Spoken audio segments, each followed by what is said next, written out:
कौल के मुताबिक मक्की और एक कौल के मुताबिक मदनी है।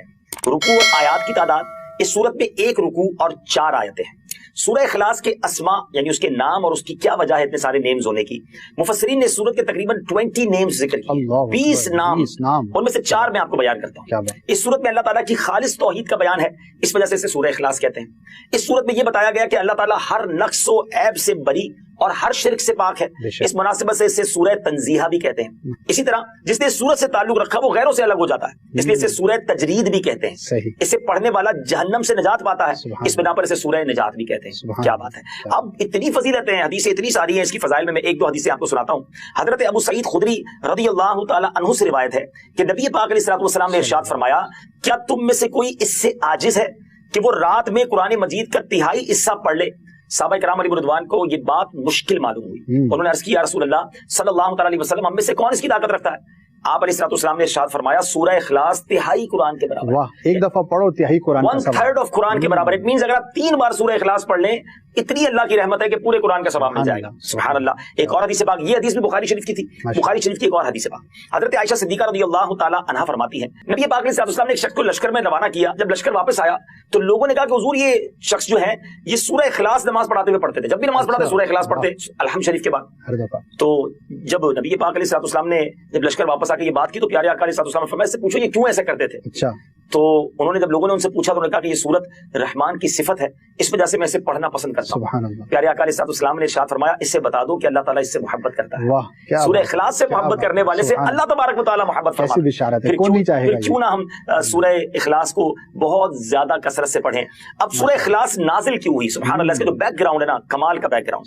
अब नबी पाक अलैहिस्सलाम ने जब गैर मुस्लिमों के सामने, कुफार के सामने अल्लाह रब्बुल इज्जत का नाम लिया, पैगाम दिया, अल्लाह वहदहु ला शरीक की तरफ बुलाया, तो उन्होंने तरह तरह के सवाल किए। कोई कहता कि अल्लाह का नस्ब क्या है, कोई कहता था कि वो सोने का है या चांदी का है, लोहे का है या लकड़ी का है, किस चीज का है, क्या खाता है, वो क्या पीता है, रबूबियत उसने किससे विरसे में पाई है, उसका कौन वारिस होगा।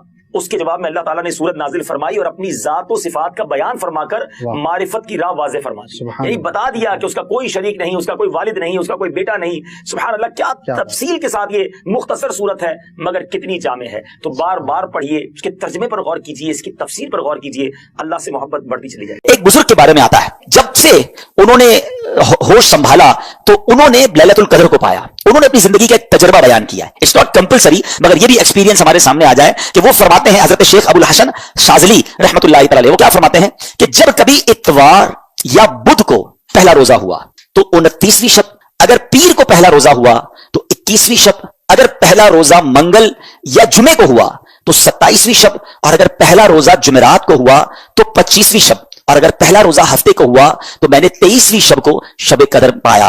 यानी इस बार बुध को पहला रोजा हुआ था। तो हजरत के इस कॉल के मुताबिक या उनके तजर्बे की बुनियाद के मुताबिक अल्लाह वाले थे, लैलतुल कदर पहचान लेते थे, तो 29th नाइट भी बड़ी इस बार इंपॉर्टेंट है। अच्छा, बहुत बड़े बड़े उलमा, इमाम आज़म अबू हनीफा भी और गौसे आज़म का भी कॉल मिलता है। बड़े बड़े उलमा का मानना यह है कि 27वीं शब शब कदर है। उसमें एक बड़ा स्ट्रॉन्ग इशारा है। ये लैलतुल कदर सूरत में ही लैलतुल कदर आया 3 बार, ठीक है। इन्ना अंज़लनाहु फी लैलतिल क़द्र वमा अदराका मा लैलतुल क़द्र लैलतुल क़द्र खैरुम मिन अल्फ़ि शहर। कितनी बार आया? 3 बार। अच्छा, लैलतुल कद्र जो लफ्ज है उसमें 9 हुरूफ हैं, ठीक है। आप उसको काउंट करेंगे तो 9 हुरूफ हैं। 9 मल्टीप्लाई बाय 3 27। तो कुछ उलमा कहते हैं ये इशारा है कि 27वीं रात जो है वो शब कदर है। बहरहाल ये सारी बातें करने का मकसद ये है कि इस रात को समझिए और इन 5 रातों में हमने इंशाअल्लाह इबादत करनी है और इस रात की कुछ अलामतें भी बयान की। देखिए नबी पाक ने कितना बड़ा एहसान किया कि बहुत सारी हमें निशानियां भी बता दी। इस रात के सिम्टम्स क्या है? फरमाया कि हजरत उबादा बिन सामित रज़ियल्लाहु तआला अन्हु ने बारगाह रिसालत में शब कदर के बारे में सवाल किया तो प्यारे आका ने फरमाया कि शब कदर रमजान की आखिरी ताक रातों, आखिरी अशरे की ताक रातों 21, 23, 25, 27 या 29 में से तलाश करे। और फिर फरमाया जो इसमें इस रात की अलामतें क्या हैं कि वो मुबारक खुली हुई शब होगी। जब शब कदर होगी ना, वो रात बादल नहीं होंगे, आसमान पर क्लियर होगा वो आसमान। अच्छा, ना ज्यादा गर्मी होगी उस रात, ना ज्यादा सर्दी होगी, बल्कि ये रात मोतदिल यानी मॉडरेट होगी। इसमें चांद खुला हुआ होगा, शैतान को आसमान से सितारे नहीं मारे जाते। कभी आप देखते हैं कि स्टार टूट रहे होते हैं, नजर आते, कभी कभी नजर आते हैं, यहाँ तो नहीं, शहर में, गांव में नजर आते हैं, लेकिन उस रात को शैतान को सितारे नहीं मारे जाते। और ये भी बताया कि इस रात के बाद जो सुबह आती है, उस रात यानी सुबह जो सूरज निकलता है वो बगैर शुआओं के तुलू होता है, यानी सूरज ऐसे निकलता है जैसे 14वीं रात का चांद होता है। तो जो लैलतुल कदर के बाद की सुबह होती है, उस सूरज की भी निशानी फरमाई गई। और बाज उलमा ये भी फरमाते हैं कि इस रात जो है समुंदर का पानी मीठा हो जाता है। اچھا یہ ساری نشانیاں تو بیان ہوئی روایتوں میں, کتابوں میں, احادیث میں. ضروری نہیں کہ ہر نشانی ہم دیکھ سکیں, وہ آنکھ بھی تو چاہیے نا. آنکھ والا تیرے جوبن کا تماشا دیکھے, آنکھ والا تیرے جوبن کا تماشا دیکھے, دیدائے کور کو کیا آئے نظر کیا دیکھے. تو بہرحال یہ علامتیں بھی بیان ہوئی, تو ہمیں انشاءاللہ, میں بھی نیت کرتا ہوں, آپ بھی نیت کریں کہ انشاءاللہ یہ 5 راتیں ہم خوب عبادت میں گزاریں گے. آخری عشرے کی 5 طاق راتوں میں سے ایک رات جو ہے وہ انشاءاللہ لیلۃ القدر ہوگی. اور یہ حدیث پاک سے ہمیں بتایا گیا, کتنی آسانی کر دی ہمارے لیے کہ پورا سال ڈھونڈنے کے لیے نہیں کہا گیا, پورا رمضان ڈھونڈنے کے لیے نہیں کہا گیا, پورا آخری عشرہ بھی ڈھونڈنے کے لیے نہیں کہا گیا. آخری عشرے کی 5 طاق راتوں میں سے ایک رات لیلۃ القدر ہوگی انشاءاللہ عز و جل. اب ان 5 طاق راتوں کو بدری چل کے ناظرین ٹارگٹ کر لیں. اب وہ کس طرح ہوگا کہ پہلے تو یوں کریں کہ آپ 5 طاق راتوں میں عشاء کی نماز باجماعت پڑھیں اور فجر کی نماز باجماعت پڑھیں. روایتوں میں آتا ہے جو عشاء اور فجر باجماعت پڑھے اسے پوری رات عبادت کرنے کا ثواب ملتا ہے. اور آپ نے پہلے تو کسی صورت, ویسے تو پورا رمضان یہ کرنا ہے, لیکن طاق راتوں میں اہتمام کے ساتھ. نمبر 1. نمبر 2, آپ نے پوری تراویح باجماعت پڑھنی ہے ان 5 راتوں میں. تو 2 چیزیں ہو گئی. تیسرے نمبر پہ آپ نے کچھ نہ کچھ قرآن پاک ضرور پڑھنا ہے. ممکن ہو تو ایک پارہ پڑھ لیں, ورنہ سورہ ملک, سورہ رحمان اور سورہ یاسین ان 5 طاق راتوں میں آپ پڑھ لیں. نمبر 4, آپ نے کچھ ذکر و اذکار لازمی کرنے ہیں. مثال دے دیتا ہوں, 1200 بار درود پاک پڑھ لیں, 100 بار کلمہ پاک پڑھ لیں, باقی سبحان اللہ, الحمدللہ, اللہ اکبر کی ایک تسبیح پڑھ لیں. ذکر و اذکار کے لیے بھی ایک سمجھ لیں سلاٹ اپنی بنا لیں. پھر آگے چلے, آپ صلاۃ التسبیح کی نماز الحمدللہ مساجد میں ہوتی ہے, دعوت اسلامی کے مراکز میں بھی ہوتی ہے, صلاۃ التسبیح کی نماز باجماعت پڑھیں. 4 باتیں ہو گئی. 5ویں, آپ کسی بھی دینی اجتماع میں یعنی علم دین کی محفل میں شرکت کریں. ماشاءاللہ دنیا بھر میں دعوت اسلامی کے مراکز میں اجتماعات ہوتے ہیں, مدنی مذاکرہ مدنی چینل پر ہوتا ہے, فیضان مدینہ میں بھی ہوتا ہے, اس میں بھی کچھ دیر آپ شرکت کر لیں. والدین حیات ہیں تو ان کے ہاتھ چومیں اور ان کو کچھ نہ کچھ تحفہ دیں اور ان سے دعائیں لے لیں. اگر حیات نہیں ہے, پاسبل ہے, تو قبرستان جائیں اور کچھ دیر کے لیے ان کی قبر پر حاضر دے دیں, سورہ یاسین انہیں انشاءاللہ ان کی بارگاہ میں جا کر وہاں جا کر آپ تلاوت کر لیں. اور پھر ایک آخری بات یہ ہے کہ آپ 5 راتوں میں کچھ نہ کچھ صدقہ کریں. جیسی آپ کی حیثیت, آپ 5 لفافے بنا لیں, 100 روپے کے بنا لیں, 500 روپے کے بنا لیں, جس کو اللہ نے وسعت دی ہے, 5000 10,000 25,000 کے جتنے بنا سکتے 5 انویلپ بنا لیں, اپنے ساتھ رکھے.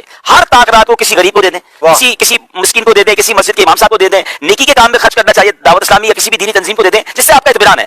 اب ہوگا کیا کہ یہ 6-7 ورائٹی والی آپ نے نیکیاں کر دی اور 5 طاق راتوں میں کی. ان میں سے جو رات لیلۃ القدر ہوگی, لیلۃ القدر خیر من الف شہر, آپ کی ہر عبادت ملٹی پلائی ہو جائے گی 1000 مہینوں کے برابر اور اس سے بھی زیادہ. اللہ پاک اخلاص عطا فرمائے. 84 سال کا وہ بیش بنتے ناظرین. اب تو مجھے اور آپ کو پتا نہیں کہ ہم 84 سال جیئیں گے کہ نہیں. اچھا جی بھی لیں گے تو 84 سال کنٹینیو عبادت تو کر نہیں سکیں گے, لیکن یہ ایک رات ٹارگٹ کر لی تو 84 سال سے تکم و بیش 1000 مہینوں سے زیادہ عبادت کا ثواب ہے. کاروباری لوگوں کو کہا جائے 5 رات کام کر لو 1 کروڑ میں ملیں گے, اگلا کہے گا 10 پہ 2 کروڑ ملیں گے, تو میں 10 راتیں کام کرنے کے لیے تیار ہوں. تو یہ تو 5 راتوں میں لائف ٹائم کی نیکیاں ایک طرف اور ایک رات کی نیکیاں ایک طرف ہے. تو پلیز کسی کو ضائع نہیں کرنا. ان میں سے بہت سارے کام میری اسلامی بہنیں بھی کر سکتی ہیں کہ وہ اپنے گھر میں بیٹھ کر عبادت میں اور ان تمام چیزوں میں جو کر سکتی ہیں وہ کریں, تاکہ انشاءاللہ اس بار لیلۃ القدر ضائع نہ ہو. گھومنے پھرنے کھانے پینے کے لیے زندگی پڑی ہے, یہ 5 راتیں بس میں ہوں اور میرے رب کی عبادت ہوگی.